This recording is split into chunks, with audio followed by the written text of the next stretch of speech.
사실 좀 저기 이제 임기 인연도 있지만 투자 종류의 의미도 강해요. 그러니까. 네.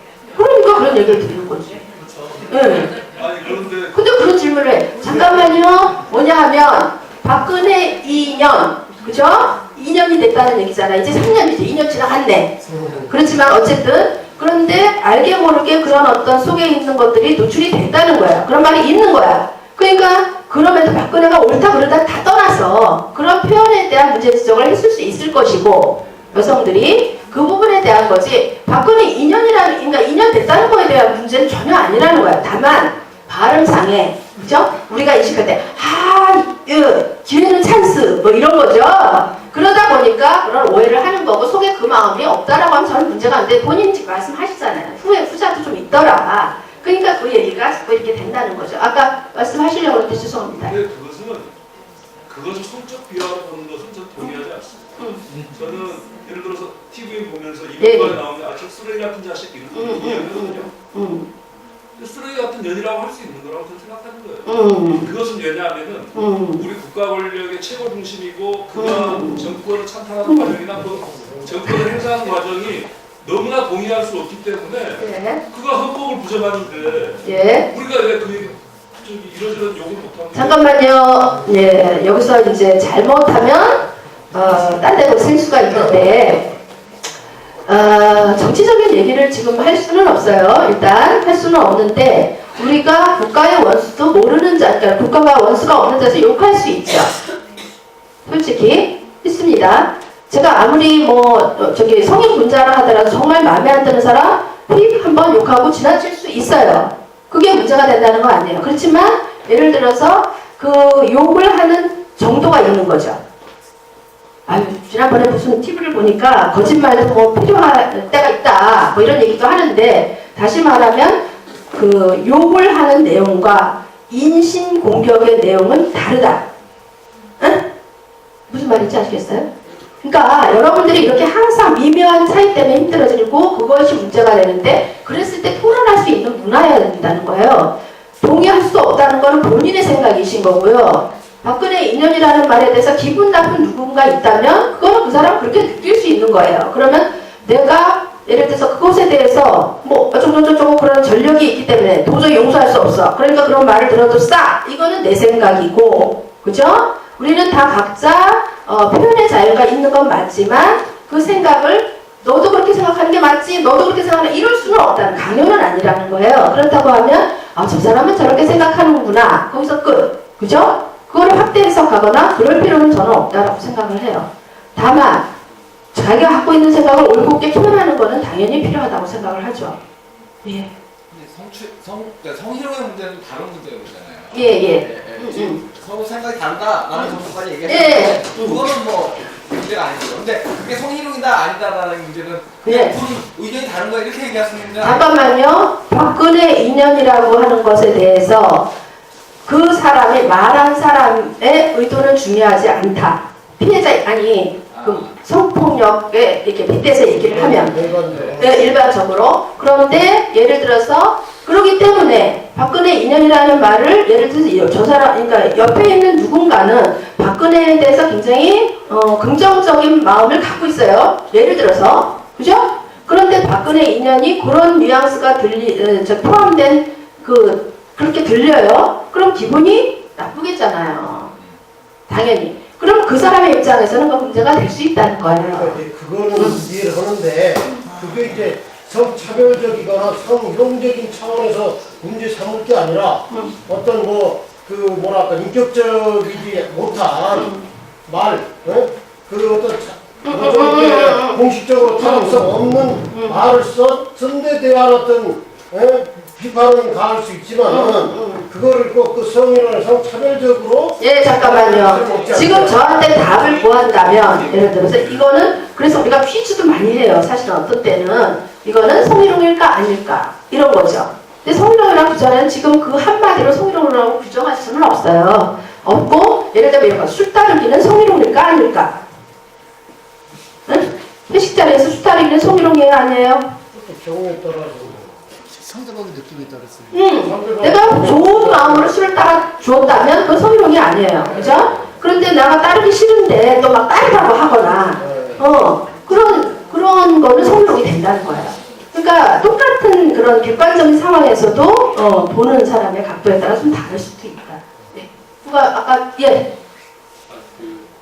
박근혜 이내 교육 때문에 얘기 나왔어요. 그러니까 남자아이가 잘못하면 야 이놈아 이런 말하잖아요. 근데 박근혜 여자가 잘못하면 야 이놈아 그러지 않아요. 그럼 뭐라? 야 이놈아 라고 그러든지 이 녀석아 그렇게 얘기를 하죠. 그래서 우리 언어에서 농과 연은 되게 다른 편이라는 거죠. 그러니까 남자에게 농을 쓰고 여자에게 연을 쓰는 게 아니라 그건 굉장히 좀 독한 표현인 거예요. 그래서 박근혜에 대해서 굉장히 실험하면 무척 강하고 연보다 훨씬 더 심한 욕을 하고 싶긴 하지만 그 박근혜 이전이라는 표현을 들었을 때 여자들이 들었을 때 불쾌감이 있을 거라죠. 그래서 그 잘못됐다기보다 성적인 차이에서 나오는 그 표현의 차이를 가지고 비난을 했을 경우 여자들이 들었을 때 그 들은 여자가 박근혜가 아님에도 불구하고 기분이 나쁠 수 있다는 생각이 들어요. 그러니까. 그런 표현이 문제라고 생각해요. 근데 잠깐만요. 이게 갑자기 이전이 나와가지고 이렇게 왜 그걸로 확대 해석이 자꾸 되고 있는데 사실 어떤 경우는 저희가 도움이 안 되려고 아니 저희가 내부적으로 제가 말씀을 드리면 참 이곳에 와서 이런 얘기도 하는데 저희 여성선택에서 이렇게 이년아라는 말을 쓰기도 해요. 그러니까 그게 이년아 이놈아가 근데 이제 듣기에 불편하잖아 일단. 아니 그러니까 친한 측에서 뭐 이렇게 그야말로 동창들이나 이런 모임에서 목욕탕 가가지고 예를 들면 그런 말 쓸 수 있어요. 서로 막 이렇게 친숙하게 얘기를 할 때는 문제가 안 된다는 건 아무 문제가 안 돼요. 그런데 이렇게 객관적인 자리에서 그 많은 사람 중에 누구라도 정치적인 신념 떠나서 듣기에 불편하다 하면 안 되겠죠. 그거는 분명합니다. 예. 아니 근데 그 정확하게 조금 한번 물어보고 싶은데 네. 어쨌든 그게 이제 사례로 되고 연이라는 사실은 연과 놈이라는 말을 우리가 그 좀 자주 쓸 수도 있고 그런데 예를 들어서 연을 썼다 오는 게 지금 이게 두 가지가 있는 것 같은데 연이라는 단어하고 네. 그리고 또 하나는 뭐냐면 그 듣는 사람 그 지칭하는 사람이 그 자리에 없는 거잖아요. 그러니까 연이라는 단어가 그런 성폭력은 아닌 것 같아요. 성희롱이 되는 건지 연이라는 단어가 그리고 또 하나는 뭐냐면 내가 그 지칭하는 그 상대자가 그 자리에 없고 그 외의 사람이 있는데 그런 것도 이제 성희롱이나 성폭력에 이제 포함이 되는 건가? 지금 똑같은 얘기잖아요. 앞부분이나 응? 네, 어쨌거나 연이라는 단어. 연이라는 단어가 단어는 뭐 상관없어요. 단어는 일단 누군가 불편한 사람이 있으면 저거다. 그 다음에 두 번째는 사람이 없어도 해당이 됩니다.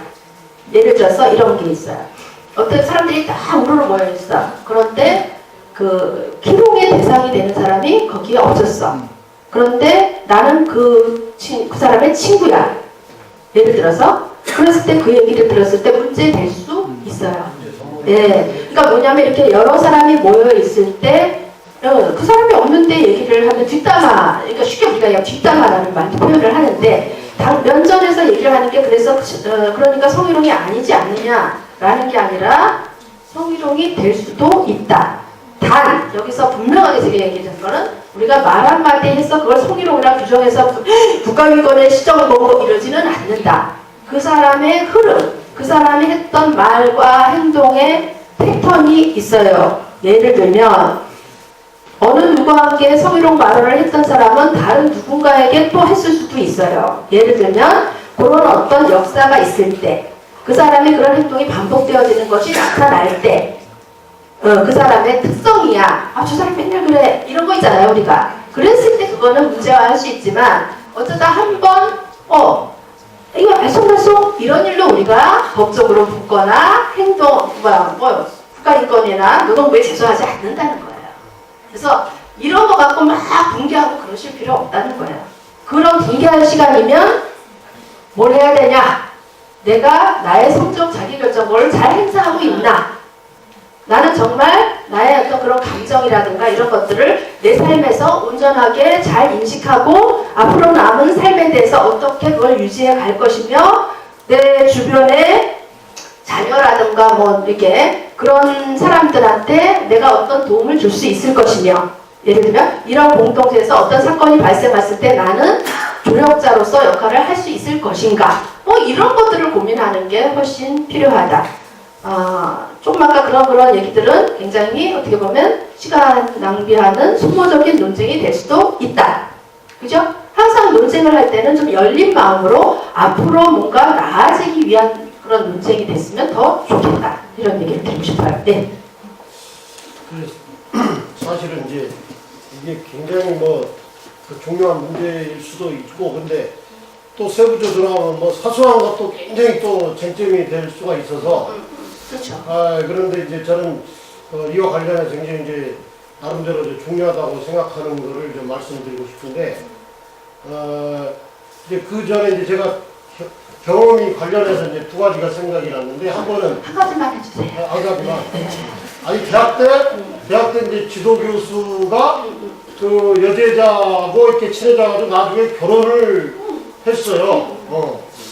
하여튼 그런 일도 이제 잘못하면은 문제가 될 수도 있었지만 또 그런 식으로 해서는 문제가 안 되고, 하여튼 그런 게 그 과정이, 그러니까 남녀 관계는 매우 하여튼 저 복잡 미묘한 부분이 있어서, 네.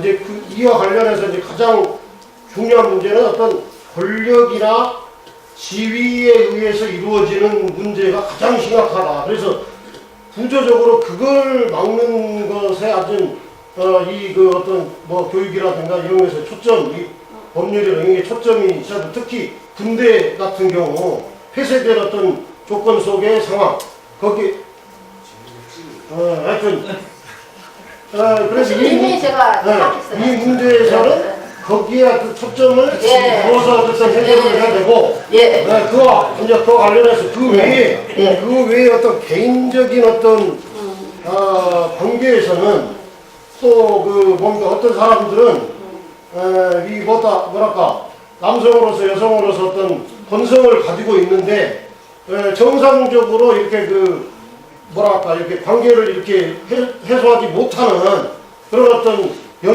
그런 상황에 있는 사람들이 있을 수 있단 말이에요. 소외된, 그 가난에 벗어날 수 없는 가난에 처한 사람들이 어떤 지원이 필요한 것처럼, 성적인 어떤 부분에서도 소외된 어떤 사람들에 대해서 또 사회적으로 좀 이렇게 해주는 부분도 필요한 부분이. 네. 잠깐만요. 거기서 끊겠습니다. 됐어, 질문 다 했나? 아니 나도 안 했는데. 예.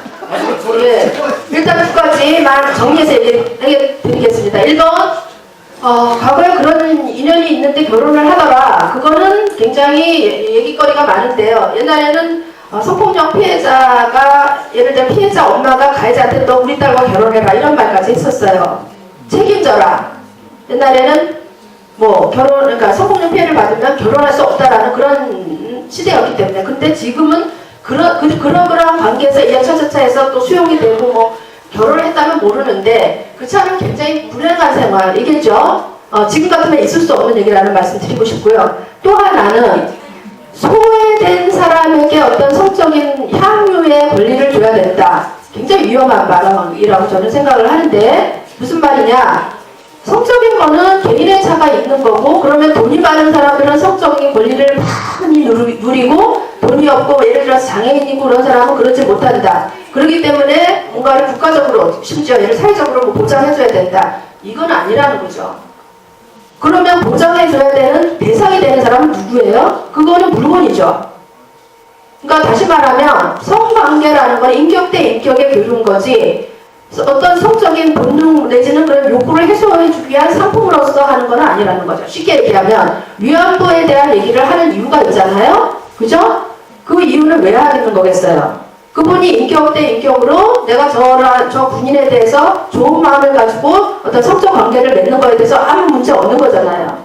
근데 그분은 상품이었죠. 그냥 물건이었다는 거예요. 지금 말씀하시는 거는 그들을 위한 물건이 필요하다는 얘기밖에 안 되기 때문에, 그런 차원으로 해서는 안 되기 때문에, 예. 어떤 뭐 그런 데 대한 어떤 뭐 교육의 기회라든가, 예. 또 다른 방식으로 그 자기 어떤 성 결정권을 효과적으로 뭐 발휘하는 데 대한 어떤 교육을 한다든지 예, 알겠습니다.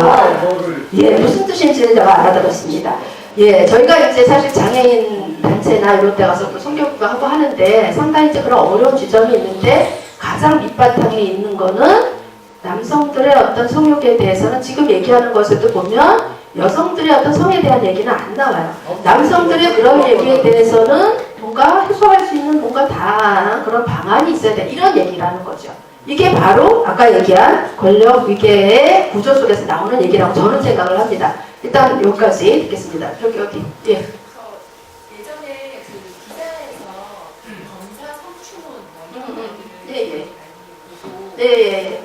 그게 정확한 법률적 용어는 아닌 것 같아요. 예. 성폭력, 성희롱, 성추문을 예. 별 구분 없이 사용하는 예. 그 언론에서 어떤 기자들의 어떤 성향이 부족해서 그런 말을 쓰는 것인지 우리가 보통 무식자나 다른 사람들이 범죄를 저질렀을 때 성추문이라는 말을 예. 하지 않는데 검사들이나 뭐 이렇게 그런 예, 무슨 말인지 알아들었어요. 피해자인데 왜 그 피해자까지 예. 찾아와서 네. 더러운 소문의 어떤 그런 예, 지금 뭐 언론을 성토할 수는 없는 거고요. 사실 언론 보도라는 게 상당히 성성적으로 보도가 되고 기득권 중심으로 기사가 쓰여지고 이런 부분도 상당히 있어요. 근데 추문이라는 말은 들리는 소문이잖아요. 들리는 소문이기 때문에 주체가 명확하지 않을 때 쓰는 얘기일 수도 있죠.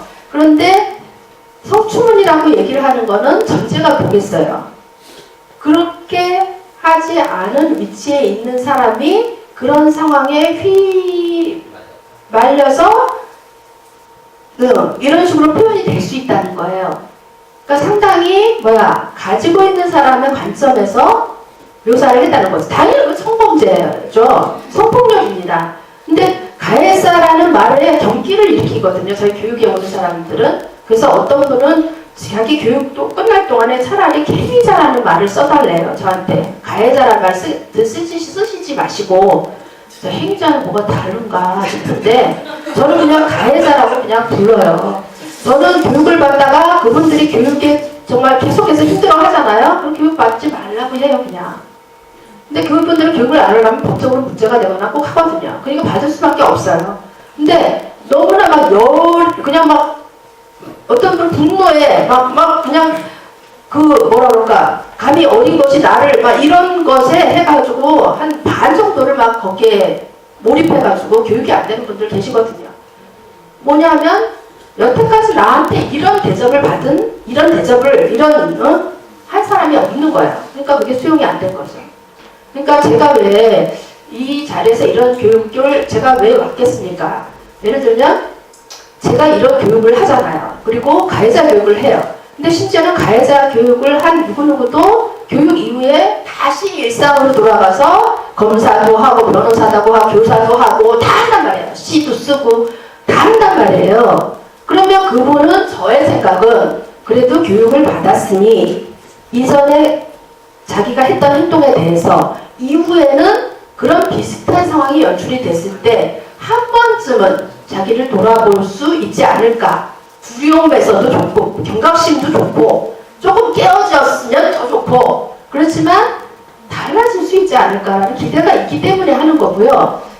가해자 교육의 유형은 셋이에요. 처음부터 끝까지 절대 난 그런 일이 없어요. 나는 그런 일이 없어요. 또 해서 10번 끝나는 사람도 있고 처음부터 심지어는 그냥 자기에 대한 수치심에 정말 제 앞에서 펑펑 우는 남성들도 있어요. 자기가 이런 인간인 줄 자기도 몰랐다. 자기는 내가 왜 그런 일을 했는지에 대해서 그러니까 자기가 몰랐던 자기의 이면을 보는 거예요. 그러면서 부끄러워하는 남성들도 3분의 1 정도 돼요. 그 다음에 처음에는 계속 뻗대고 분노하다가 중간 지나면서 조금씩 또 이해를 하는 분들도 계세요. 그렇지만 교육이 끝나면 그분은 다시 또 그 현장에서 훌륭한 교육자고 훌륭한 변호사입니다. 저는 그렇게 생각해요. 다시 말하면 행동의 문제지 그 인간의 문제는 아니에요. 얼마든지 전환의 계기가 될 수 있다. 그런데 가해자란 말 하면 평생 그거를 주홍글씨처럼 자기가 달고 살아요. 그것도 그 사람의 문제인 거예요. 왜 그렇게 생각을 해요? 자기가 바뀌면 되는 거지. 저는 그런 면에서 그냥 편하게 얘기를 드립니다. 그러면 그거를 수용하는 분들은 좀 이해를 하시는 것 같고, 그렇지 않고 그거에 대해서 다 노연하지 못하는 분들은 끝까지 이제 힘들어 하시는 것 같고, 그런 이제 경험들을 보게 되죠. 네. 예. 선생님 아까 그 이제 직업군을 예. 상담할 때 직업군 말씀하셨죠? 예. 여기 목사님들 계신데 예. 직업군 상담 중에 예. 목사 되십니다. 그분들은 성향이 어때요? 왜 목사를 되는 적절하지 않은 질문입니다. 다시 말씀드릴게요. 목사, 변호사, 교수, 직업이 중요하지 않습니다. 그 개인이 중요합니다. 예. 질문 아니고 예,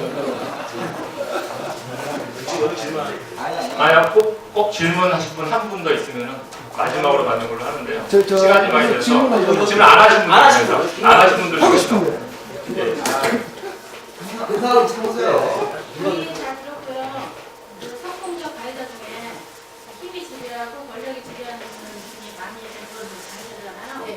제가 궁금한 거는 그 가해자 중에서도 저희 모든 행동과 모든 그런 게 과거에 그 학습으로 인해서 많이 그래서 그게 궁금해요. 그 어렸을 때도 가해자분들의 어렸을 때 환경 그런 걸로 인해서 학습되어져서 만약에 부모가 그런 가해자였는데 자식이 배워가지고 다시 그런 걸 하시면 일단은 가정폭력의 경우는 좀 학습이, 그게 이제 관찰 학습이기 때문에 관찰이 눈으로 보여지는 거잖아요. 근데 이제 성적인 부분은 그렇게 눈으로 보여지는 부분이 아니기 때문에 굉장히 더 어려운 부분이 있어요. 그런데 지금 말씀하신 학습되어졌다라고 제가 얘기를 드리는 거는 그 부모에 의해서 학습이 아니라 우리의 성적인 어떤 뭐라 그럴까, 성의식, 고정관념, 그 다음에 약간 왜곡된 성문화, 남자는 그래도 돼, 여자는 조심해야지, 이런 어떤 성문화, 그 다음에 그게 무슨 성폭력이야? 그거는 약간 센 성관계지, 이런 거. 그런 의식들이 더 학습이 돼서 그러고, 우리가 남학생과 여학생의 성적인 그 지식을 습득하는 경로가 다르잖아요. 아시죠? 요즘엔 좀 달라지고 있지만, 그렇기 때문에 그 학습하는 게 옳지 않아요. 제대로 알고 있지 않아요. 저는 우리 중고등학교 애들 성교육 가면 난 다 알고 있어요. 알게 뭘 알아. 제대로 알고 있는 건 하나도 없지. 그러니까 자기는 다 알고 있다. 그 알고 있다는 거는 형님, 형, 그 다음에 인터넷, 그죠? 그리고 책들, 책자에 의해서 알고 있는 성이라는 거지. 그래서 여자들은 이렇게 하면 좋아한대요. 알고 있는 거야. 그렇게 습득해서. 그게 왜곡된 성이고 그렇게 학습되는 거라는 거예요. 여학생들도 역시 남자가 뭐라고 하면 조용히 있어야 나는 순진한 녀석. 학습된 거라는 거지. 그래서 제가 여러분들한테 성적 자기결정권을 강조한 이유인 거예요. 왜? 내가 인격이 있듯이 내 몸도 누구 겁니까? 그죠? 내 거라는 거예요. 그러면 내 몸이 선호하는 것, 내 몸이 갖고 있는 욕구, 이런 것들을 다른 사람과 어떻게 교감할 것인지, 정서적으로, 신체적으로, 그런 것에 대한 고민을 가는 게 훨씬 더 맞는 거죠. 그건 잘못 학습되고 있는 거를 바로 잡아주는 게 이미 성인이 된 여러분들의 역할이라는 거. 근데 내가 온전하지 않고 내가 삐딱선을 타고 이렇게 왜곡된 생각을 갖고 있으면 뭐야? 아이 자식 남자 그럴 수도 있지. 이럴 수 있다는 거예요. 그게 위험하다는 겁니다. 그래서 그런 부분에 대해서 조금 우리가 더 관심을 가져야 된다. 시간상 간단한 길게 담으로 그 성폭력이나 성희롱 하면은 뭐 이렇게 하여튼 방송이든 뭐 언론이든 뭐 다 종합적으로 이제 여자 입장으로만 주로 그것이 주로 제가 여지껏 살면서 그 입장으로만 보도가 물론 뭐 제가 정보를 덜 접해서 그런 걸 수 있는데 항상 그 입장으로만 주로 이렇게 성폭력 성희롱이 다뤄져도 맞다고 생각하거든요. 그러면 저만 그런 걸 수도 있겠지만 다른 사람들도 질문하신 걸로 이렇게 예, 제가 알아들었습니다. 그러면은 핵심을 알았어요. 그러니까 핵심을 알았는데요. 그러니까 그러면은 이해하셨으니까요. 성폭력이라는 게 여자 입장이에요. 그건 확실한데 남자가 남자를 성폭력한다던가 여자가 성폭력하는 것도 그게 성폭력, 그게 바로 이제 성폭력이잖아요. 남자가 여자를 성폭력하는 게 저는 제일 여자가 약자니까 제일 중요하다고 생각하는데 남자가 남자를 성폭행하고 여자가 남자를 성폭행하는 것도 그것도 성폭력인데 그렇죠. 그거에 대한 그 어떤 사람들한테 알려주는 그러니까. 게 좀 굉장히 굉장히 좀. 성폭력에 대해서 성희롱에 대해서 주장하려고 하면은 네. 그걸 관철시키려고 하면은 네. 그 여자 입장을 축으로 하되 다른 것도 다 이렇게 다 보도를 같이 해줘야 그 여자 성폭행 이런 게 해결이 되지 않나. 예. 길게 얘기를 하셨어요. 중요한 건 당연히 약자죠. 그래서 근데 너무 그러니까 다른 것도 같이 보도가 별로 접하지 못하면서요. 그런 게 좀 궁금해서. 예, 궁금증에 대해서 답을 드리겠습니다. 지금 사회가 변화하면서 요즘 여성에 의한 남성에 대한 성희롱이 늘어나고 있습니다. 예? 그래서 왜냐하면 중간 관리자도 여성들이 생겨나고 있기 때문에 심지어 꽤 오래됐어요. 제 기억에 아마 한 7, 8년 더 됐을 수도 있고 7, 8년이 한 10년은 넘은 것 같아요. 10년 전에 직장 여자 중간 관리자에 의한 신임 남성 2명의 성추행이 있었습니다. 2명에 대한. 그래서 이 신임 직원이 제소를 해서 그 여성 상사가 고소를 당해가지고 사건으로 진행이 됐던 케이스도 있습니다. 예를 들면 뭐냐? 당연히 중요하죠. 근데 왜 이렇게 얘기가 되겠습니까? 100% 중에 95% 이상이 여성 피해자이기 때문에 이렇게 중심으로 얘기가 되는 거죠. 제가 아까 군대 내 성폭력, 동성 성폭력 얘기했지 않습니까? 그 얘기가 똑같이 얘기되지 않는 거는 비율입니다. 어쩔 수가 없는 거예요. 그래서 최근에 증가되고 있는 흐름에 대해서 얘기를 드린 거죠. 요즘에는 여성들이 가사폭력 가해자도 똑같잖아요. 남성, 매 맞는 남편 생기잖아요. 똑같아요. 그래서 제가 말씀드리는 거예요. 위계 권력이 힘이 굉장히 중요한 이유다라고 말씀드려요. 네, 아까 저기 질문 목사님한테 할게요. 저는 하는 게 아니고 이제 남성 제 경험에 하면 우리 남한 사회에서 제일 문제되는 성폭력 집단이 군대하고 남자들이 모이는 군대하고 이제 감옥소라고 생각해요. 거기서 많은 그러니까 불필요한 교육을 받거든요. 그런 데에 대해서 교육을 합니까? 그런 집단 장소에 대해서. 네. 참 어려운 얘기인데 교도소 가서 교육하죠. 네, 교도소 가서 교육. 제가 군대는 아직 안 갔어요. 근데 교도소는 여러 번 갔었는데 교도소는 이제 안타까운 게 이제 이 성폭력 가해자들이 다른 범죄에 비해서 많은 숫자가 아니에요. 다른 범죄자에 비하면. 그렇기 때문에 거기는 10대부터 해서 70대까지 같이 교육을 받아요. 그리고 성폭력 범죄의 뭐라고 할까? 중함과 경함에 상관없이 같이 교육을 받아요. 그러니까 차이가 너무 많죠. 그리고 그분들은 예를 들면 강간 플러스 알파. 그러니까 성폭력만이 아니라 플러스된 이렇게 그런 분들도 계시다는 거죠. 그래서 1대1로 하기가 굉장히 어려운 게 1대1이 필요해요. 그래서 저는 이제 교육을 할 때는 1대1 상담을 먼저 하고 그리고 나서 이제 집단으로 하기도 하는데 진행을 하죠. 그런데 어려움이 있는데 제가 느낀 거는 그분들도 그 아이도 예를 들면 정말 어렸을 때부터 제대로 성교육이 됐으면 그러지는 않았을 건데 하는 정말 아쉬움이 많이 느낄 때가 있고 제도자들을 보면 되는 일이 없는 사람들이 사실 많아요. 그리고 그분들하고 얘기를 나누다 보면 누구도 그 얘기를 진지하게 들어주는 사람이 없는 거예요. 그러니까 그런 마음에 다시 또 재범을 하게 되고 재범도 상당히 많습니다. 성폭력도. 그런 이제 아쉬움을 느끼는데 굉장히 순수라는 말이 어떻게 들리실지 모르는데 얘기를 하다 보면 굉장히 많이 이렇게 울림이 있으세요. 그런 경우도 상당히 많습니다. 관건은 교육이 부족하다. 뭔가 얘기 나눌 대상들이 너무 제한되어 있다. 이런 것들이 그런 어떤 결과를 가져오기도 하지 않나라는 안타까움이 있죠. 제 얘기는 성폭력자들이 하는 얘기가 아니고요. 일반 재소자들이 남자들끼리 모이면 대부분 하는 얘기들이 군대나 그렇고 이제 심심하니까 그런 성폭력적인 걸 너무 지당하게 하거든요. 그러니까 저는 국가 기관의 권력을 이용해서 법적으로 이런 단체가 일반 교육을 할 수 있도록 권리를 좀 이렇게 갖고 그런 말 하는 것이 부끄럽게 만들어달라는 이제 제 얘기입니다.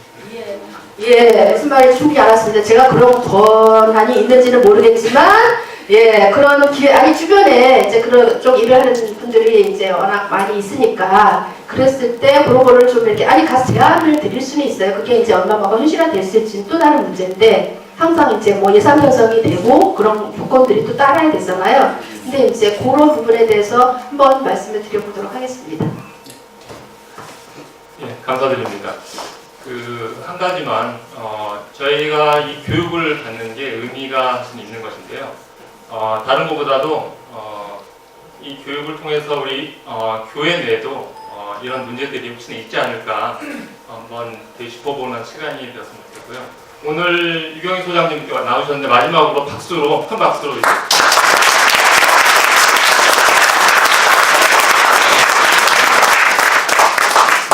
감사합니다.